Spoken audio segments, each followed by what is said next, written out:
So, start my day with breakfast. Now, what we're after is to get moved. Well, it's going slow. And yesterday, my mom came to visit. Yay, Mom! And she started asking all the hard questions. What are you going to do when you get up there? What kind of job are you going to have? Remember, you have a wife and you have kids and you have to get everything done and you have to have everything figured out and you just have to. And I know that I have to have a job. I'm going to find a job. There's a couple of things that I'm thinking about doing. But whenever you run into someone like that and they start asking those questions, especially someone close to you like your mom or your wife or your dad or your best friend or whoever influences you, you know, it starts making those little things, the doubt, come in. And the fear. Do I really know what I'm doing? Is this really the right thing that I should be doing? I don't know if you can know 100%. I don't know. I know that we want to move to Montana, 1,300 miles away from the home we've always had our whole lives. Yeah, it's scary. And it's scary for my wife. It's scary for our kids. It's scary. Should we have a better plan than we do? Maybe. I mean, I don't know. It's that saying, what would you do if you weren't afraid? Well, if I wasn't afraid, I'd be living in the mountains right now. So I just have to act and not pretend, but use action to act like I'm not afraid. And to do what I need to do, which is get my stuff packed and get on the road, which we are in the process of doing. And I kind of tweaked my back on Friday and have been moving a lot slower. I've gotten a few things done, but nothing near along the pace that I really wanted to do. So I got to get going. And you can do that by starting with a great breakfast every morning.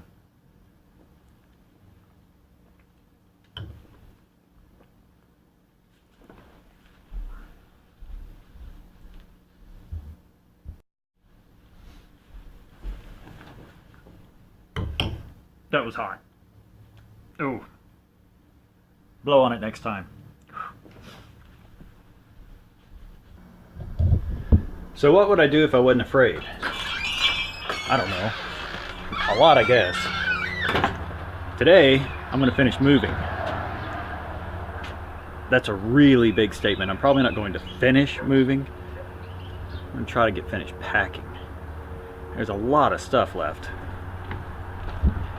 And since we've downsized and given away most everything, we still are going to have enough stuff to fill that trailer, which is still more stuff than we probably need. But, oh, I forgot the keys.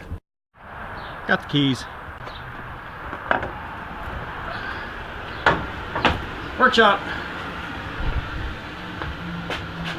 Need to get the rest of this packed up and out of here. So, I'll get it done. So, today was a hard day. I got rid of a lot of stuff. We're kind of minimizing and have learned a lot about minimalism. Watched all the documentaries we could find and the stuff on YouTube. There's a channel called The Minimalist, and those guys are great, and you can check them out. But it's hard. You got to get rid of some stuff, and there's things that you're just attached to and you don't want to get rid of. You know, couple that with this morning getting up and getting out here and getting this done, and struggling with the fear of the unknown about moving and going someplace new, and you know, we have some friends up there, but no family or anything to fall back on. So it's just us. We go, we do it. But today I got a lot done.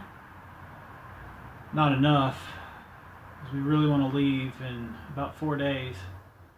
And I I still got quite a bit to pack, but I'll show you, and then I'll show you something with a story that I don't get rid of, but got to get rid of it. So my workshop has gotten significantly less stuff in it.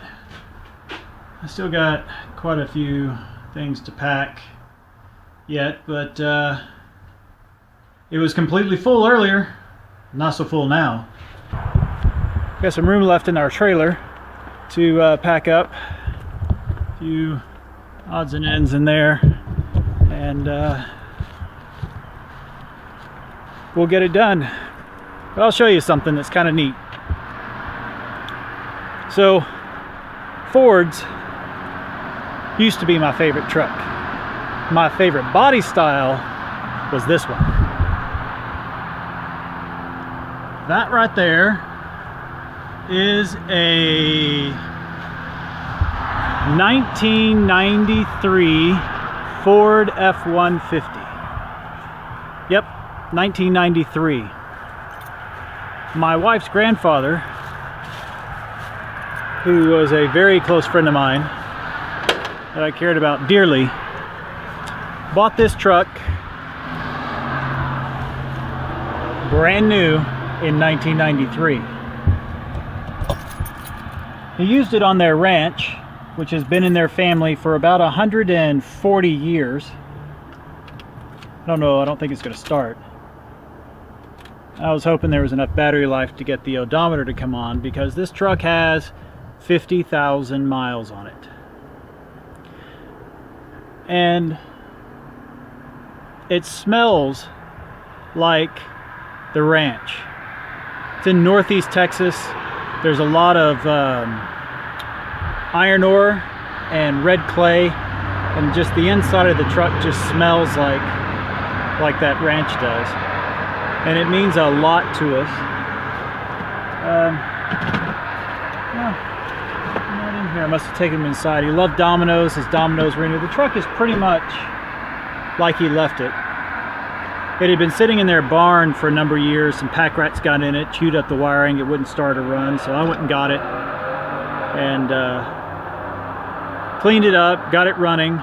It's still got a pretty bad mess. I think one of the injectors still needs a new wire, but this was his. This was his truck. He worked hard, big, strong, massive hands, working on a ranch, running cattle. And he's very proud to buy this truck, pay cash for it, not be in debt. I'd love to take it with me, but I can't. One, it's not mine. It belongs to their estate, and it needs to go over to her grandmother's house now. And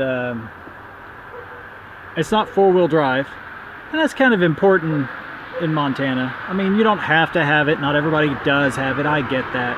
But for a truck, for me, four-wheel drive. Yes, I could convert it. But then again, you're talking about a ton of extra work. I don't really have the time or the energy anymore to do. So we've come up with two solutions. We're going to give it to one of his son-in-laws, maybe. Or I'll wash it and take it over to Nanny's house, and we can put it on Craigslist and sell it. Which almost makes me want to cry, because of the memory of him and what the truck meant to him. All the work and stuff we did, and just seeing him and knowing him. But you can't take it all with you. You can't keep it all. And after a while, all of it just becomes a burden.